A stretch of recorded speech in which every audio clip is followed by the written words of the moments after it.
First question. 1000 grams is equal to how many kgs? Second question. 1 quintal is equal to how many kgs? Third question. Best unit for a truckload is? Truck load చేయడానికి ఏ unit సరితూగుతుంది అని అడుగుతున్నారు. గ్రామ్సా, కేజెసా, క్వింటాలా, మిల్లీగ్రామ్సా? Fourth question.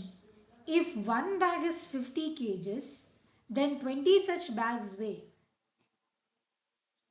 Fourth question ఏంటంటే ఒక బస్తా గనక 50 kgs అయితే అలాంటివి 20 బ్యాగ్స్ ఎంత వే చేస్తాయి?